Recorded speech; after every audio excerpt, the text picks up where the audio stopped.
Good evening. My name is Srikari Kurada, and I'll be hosting Candidate Close-Up tonight at Rocky Hill Community Television. Tonight, we have Kerry Wood. So please introduce yourself and let us know what you're running for and why you're running. Thank you so much for having me. My name is Kerry Wood, and I am running for the State Representative position of the 29th District. I currently serve in that position. I was elected in 2018 and started serving in 2019.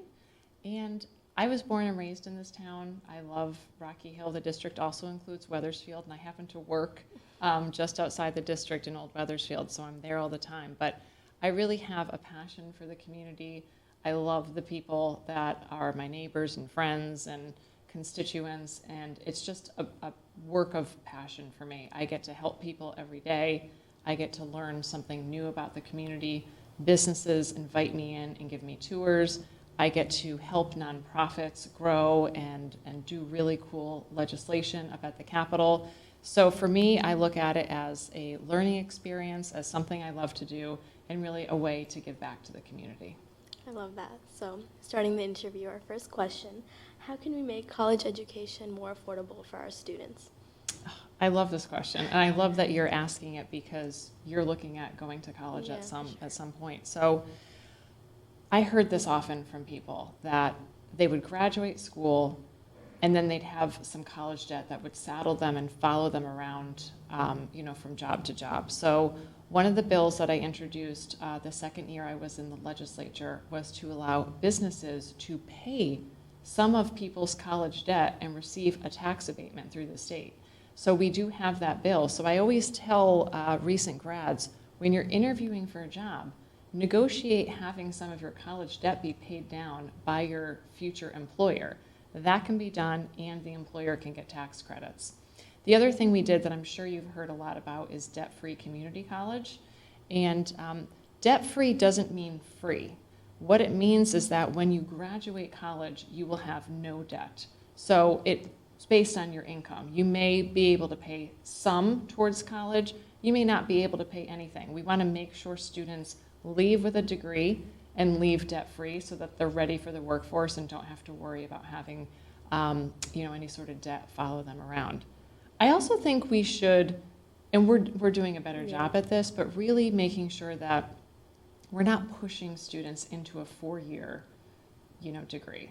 There's other options out there, and you can basically, from high school, transfer into advanced manufacturing, transfer into trades, and work at a great career right there. So we're doing a better job at that at a statewide level because we have 90,000 openings in the advanced manufacturing and manufacturing fields.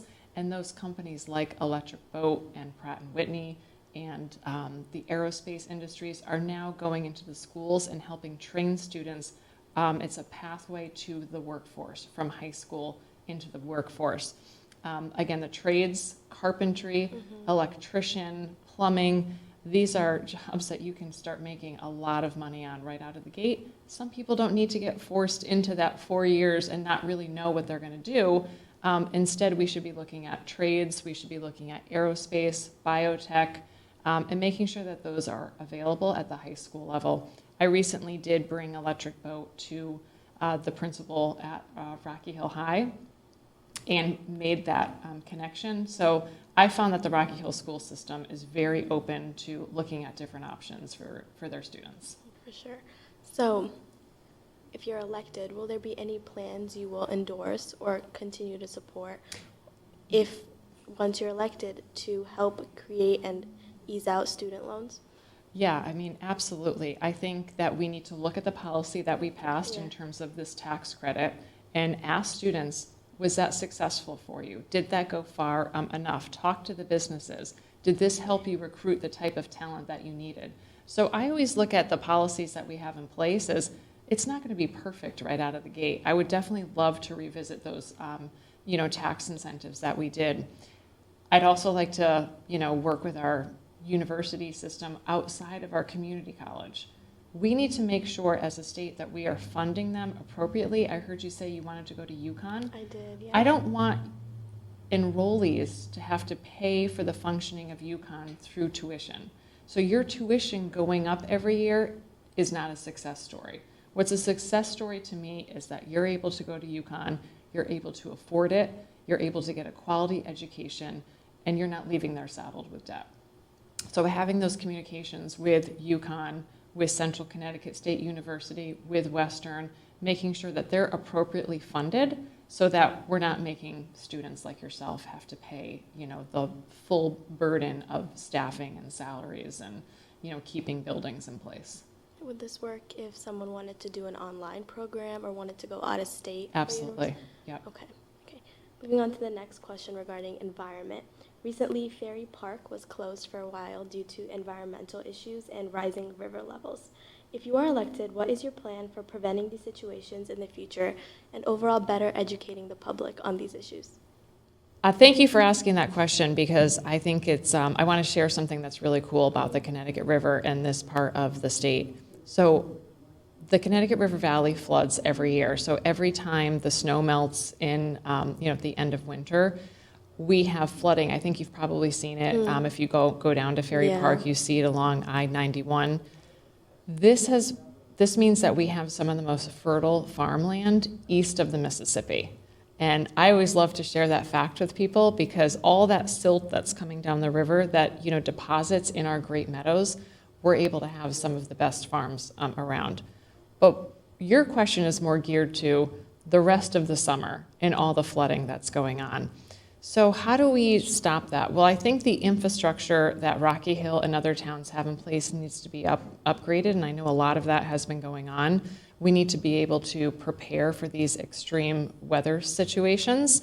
So, increasing our storm waterways, increase all those underground pipes that lead to the river. Also making sure that those things don't dump things that shouldn't go into the river, and the clean water project that's currently going on, that's going to take about another decade to finish, is going to make sure when there is a lot of rain coming down, that waste doesn't get spilled over into the Connecticut River and flow downstream. So currently, one of the biggest, we call it like a big dig for Connecticut, is going underway through the MDC, through the Clean Water Project that it's called.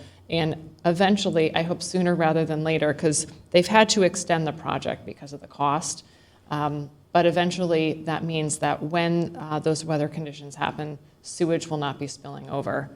The other thing that I think is really important is that we historically, decades ago, built landfills along the river.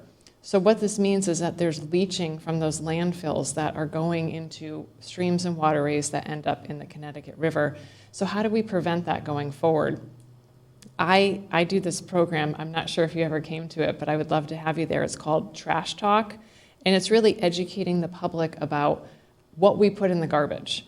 A lot of people put their prescription drugs in the drain or down the toilet and flush it, and that means that that directly goes into the waterways. There are now prescription drug disposal packs that you put the prescription drugs in, fill it with water, and you can throw those into the landfill, and they are completely decommissioned. So those will not leach into any waterways. I think we can do a better job of our trash. We can start pulling food compost out of our trash. We need to start being more conscious of where our trash goes so that it doesn't end up going into places like our water. The long-term plan is addressing climate change, and that's just a big, discussion to have. And many people are passionate on both sides, thinking we couldn't potentially address it now, or a lot of people say, well, why don't we give it a shot? My husband and I have decided that we're going to be a 2-person electric vehicle household. It's not for everybody, but that's one of the things that we've started to do at home. We are definitely going to be investing in solar. But as I go through this process, solar is very expensive. How do we make it more affordable for people to put solar on their homes, to put solar installations on their businesses, on their condo associations? These are the things where the legislature can get involved and offer incentives, offer some programs so that people can afford solar and have another source of clean energy. We're going to have to diversify our energy sources. This is really top news. If you open the paper, we're talking about wind, we're talking about solar, we're talking about geothermal installations.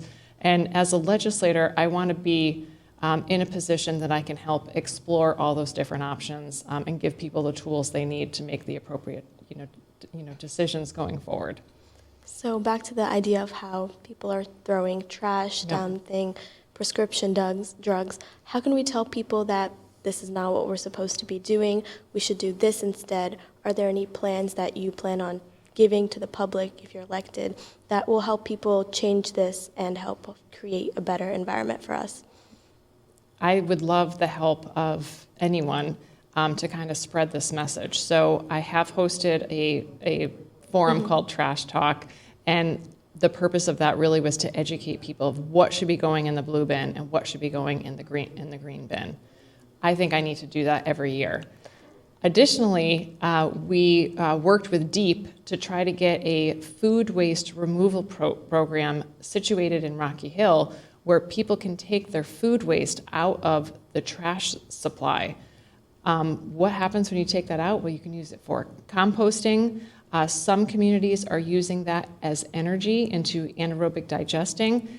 Without even knowing this, the Rocky Hill High School Environmental Club did a compost program. So this kind of message of wanting to do more is spreading, and I will do the best I can to educate people. And there is a bill that we passed that does require, if you have an opioid, you have to use a disposal pack. So those disposal packs are now available to people. I also go to the senior center a lot and educate the seniors on it, and I'm happy to come to schools and other places and talk to people about the importance of recycling and removing the proper things from the trash supply. For sure. Back to the topic of schools. School safety is a very large concern, especially now. What are some ideas you will choose to prevent any threats to our schools in the future? Just really important topic. I'm so glad that you're asking about this. So I'll just talk about guns because guns are something, that we're seeing a lot of, getting into the schools. And we have passed a lot of storage measures, a lot of gun control laws, and I think we need to look at the laws to make sure they're appropriately being enforced. Second, getting into the hands of people that have behavioral health issues, that have a history of domestic violence, that have a history of abuse with animals. These are people that should not have guns. So let's make sure we do a better job making sure that we keep guns out of hands of people that have those issues. Again, those students or people in the public also need mental health resources and behavioral health resources. I think just the simple thing of getting phones out of the school, I think a lot of kids are getting pressured either online or just through the intensity of looking at social media all day that are causing some of these behavioral health issues. So getting phones out of the school, communicating. Students, teachers, and parents should be able to have hard discussions and open discussions about maybe students that are falling through the cracks and going to a place that's safe and talking through issues like bullying,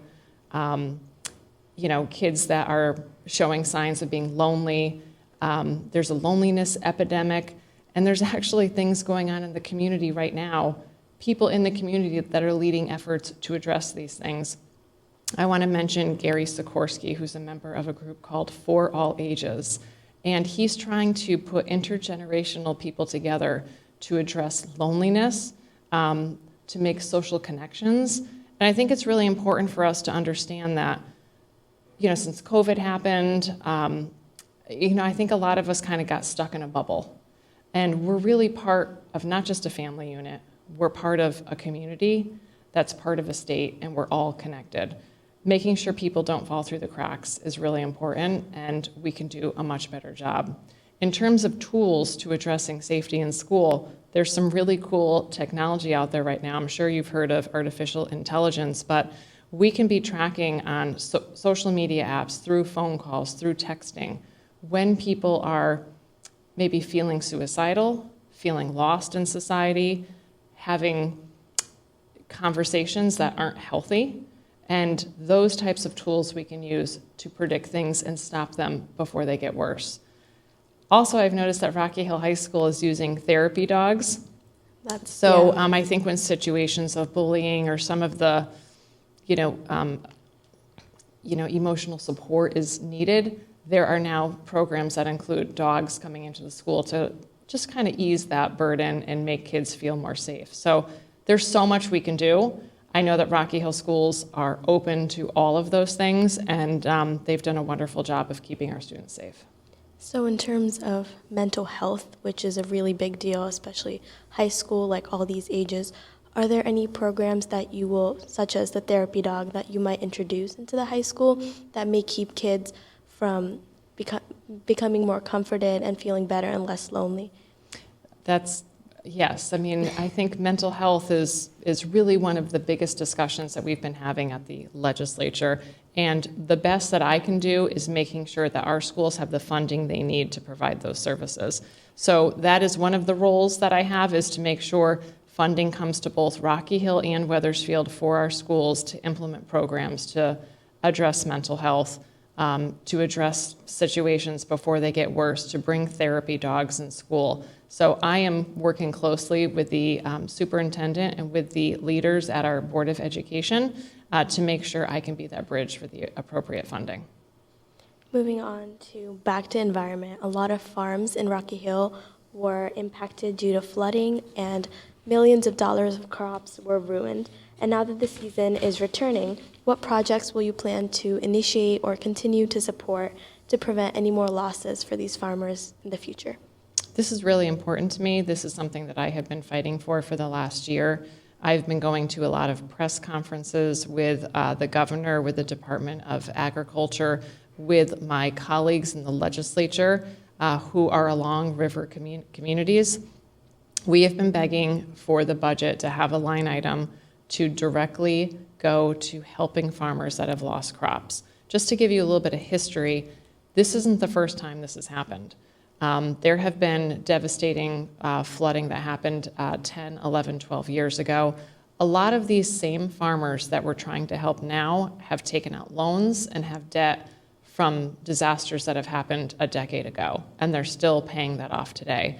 So we worked really hard to try to get a line item in the budget directly for farmers.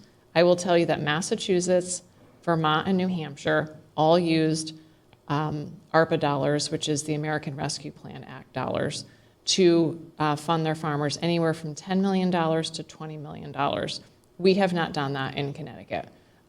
So I'm very sorry that that has happened, and I have been fighting for that to change.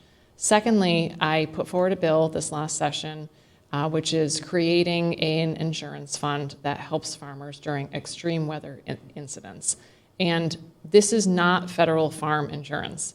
This is a Connecticut program run by a Connecticut business that would give farmers a check when extreme weather incidents happened. So that is something that I will work on again this year. It did pass the House, and it was not taken up in the Senate. So we will continue to work on that.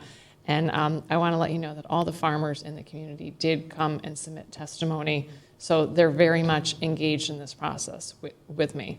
But the other thing that's going on, the third thing I will say, is that the Department of Energy and Environmental Protection is working on grants to farmers now. So if there are waterways, dams, other infrastructure that is causing the flooding every year and can be mitigated, there are resiliency grants that are available to these farmers. Doesn't help with some of the flooding that we've had in the past and all the money that was lost, but it helps for the future. The fourth thing I will add is that I'm on the Finance Committee, which is the tax writing committee, and we have done things like offered tax abatements to farmers on their farm equipment, on their vehicles. So anything we can do to make the cost of farming more affordable, those are some other solutions that we're looking towards. That's great to know. At our school, as you mentioned, we have an environmental club, and similar to that, are there any environmental groups in the town, in the community of Rocky Hill, that can help come support these farmers that some people don't even know about these floods of the farmers? How can you help say that, hey, this is a big problem in Rocky Hill, and have people come and encourage so that this bill could be passed? That's a great question, and I would love the help of all those groups. So we can engage the environmental club. There is a sustainability committee with the town. There's the Great Meadows Conservation Trust group. There's Bike Walk Rocky Hill. There's a ton of groups. We have a farm on the other side of town that I believe has a bunch of volunteers working there. We could get all of these groups together, come up to the Capitol, or submit testimony to support this bill. So let's definitely work on that in the next Sure. legislative session. Yeah. This is an interesting topic. Connecticut's utility costs are the second highest in the entire nation. What are your plans to reduce them? Great question. This is the topic of the summer, right?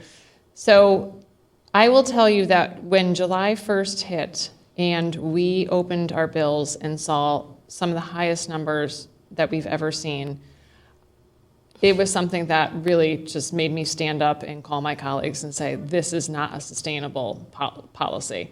We are not only having households pay thousands of dollars a month, but just think of the business community, our restaurants in town, our schools. I mean, they're paying five-figure bills.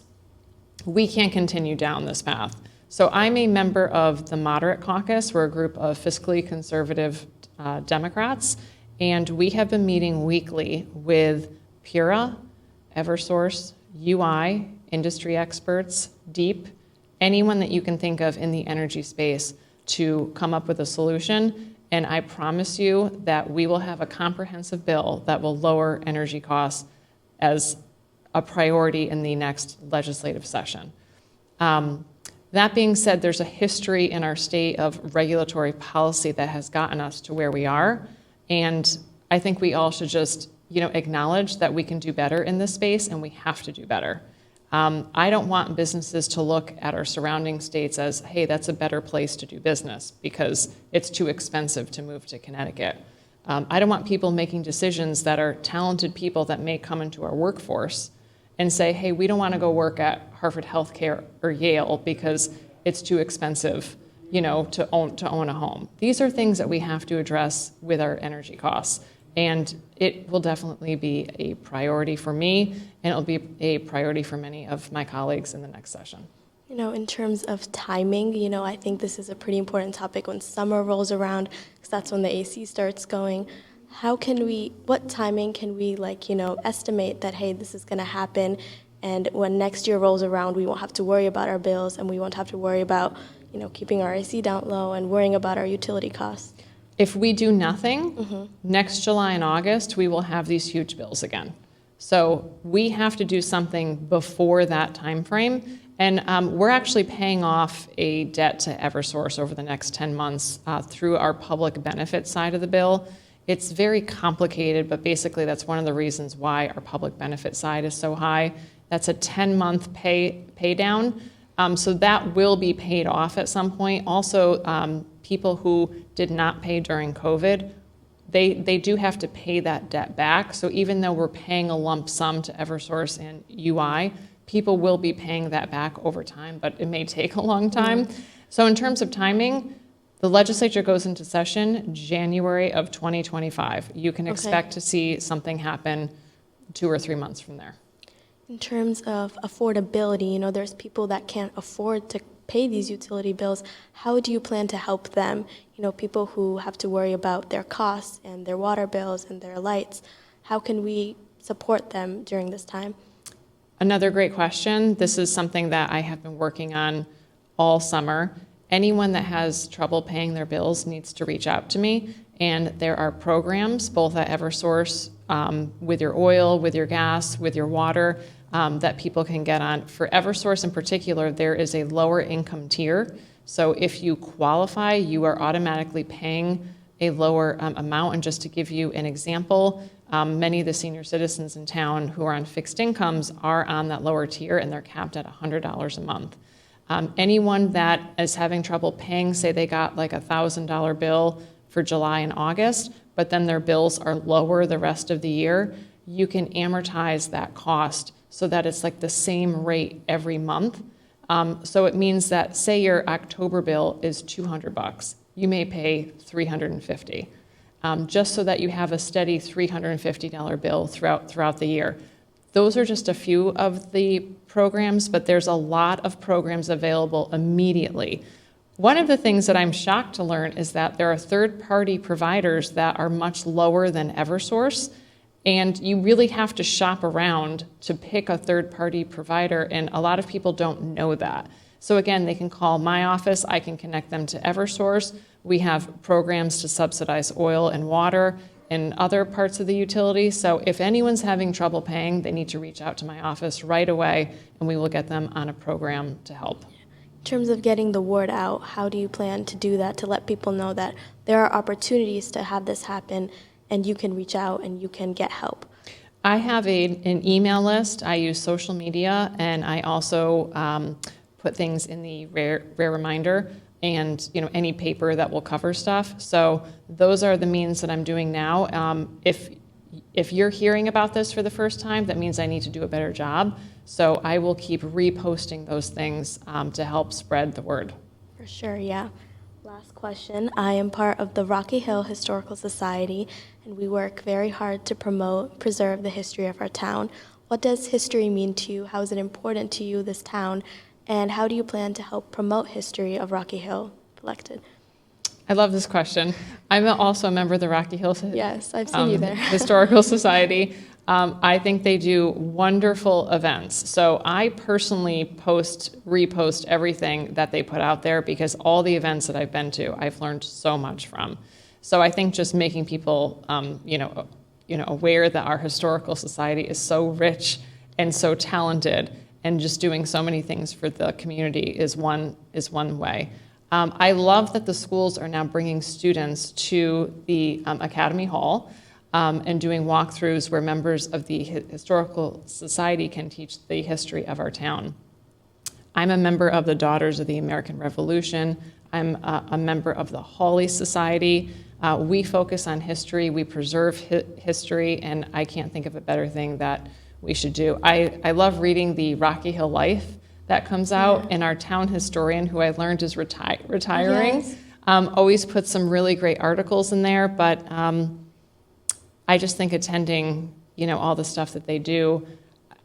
Ed Ciccarella just did a whole database on all of the graves that are in Center Cemetery. Yeah, I go to the grave washing. We go and clean Center Cemetery. This Saturday, there's an archaeology day. just going to bring that up. Yeah, so I just think letting people know. I love telling people, hey, have you been to this? Because I've learned so much. So just spreading the word on all the great stuff they do, making sure we're funding that part of our town so that, continues on. We want to make sure that history doesn't get lost. I think they do a great job now, even collecting things from people. Sometimes I'm there and people from town will bring old items, that are, preserving the history of Rocky Hill. So I think our historical society is a treasure. Engaging the younger generation is how we're going to continue to keep that moving forward. How is that? How do you plan to do that, I know we're bringing in the third graders, but in terms of middle school, high school, I know that's a pretty important topic, because as we get older, we might forget that we have these sort of things in our town. How do you plan to say that, hey, this is really big in Rocky Hill, and you should keep coming here, and it'll really enrich you? I think meeting students where they are, and that sometimes is social media, is a great way for us to connect. Maybe there's some community service hours that become, required for graduation, that you have to spend some time at the Historical Society. But I would love to work maybe with your groups to see how we can better promote history in town and engage the youth. Maybe some contests, amongst students, some essay writing contests, some scholarship programs. Are you going into history? These are all great ways to have younger people connected and to continue that tradition. For sure. Thank you so much for being here tonight. If you have any comments, anything you want to say to our viewers, now's the time to do for it. I am very accessible to everybody. My cell phone number is everywhere. My email is everywhere. If people have any questions or concerns, especially on the Eversource issue, on history in town, on this farm fund that we're working on, please reach out to me. I would gladly get you engaged in the process. And if anyone wants to come to the legislature, one of the things I did 2 years ago was a Rocky Hill Wethersfield lobby day at the Capitol. And I invited people from the community to come have breakfast. We had a bunch of speakers, and then we walked everyone over to the Capitol, and they were able to to watch how It's bills wonderful, become yeah. laws. So I encourage people to get involved in the process, and I'm people's representative. So if there are things that you're passionate about, you know, the environment, and getting food waste out of our, you know, trash supply, reach out to me. How can I help pass laws that will help get your passion projects done? For sure. Thank you so much for watching tonight. We had Kerry Wood here with us, and this is Candidate Close Up here at Rocky Hill Community Television. I'm your host, Srikari Kurada, and have a great night.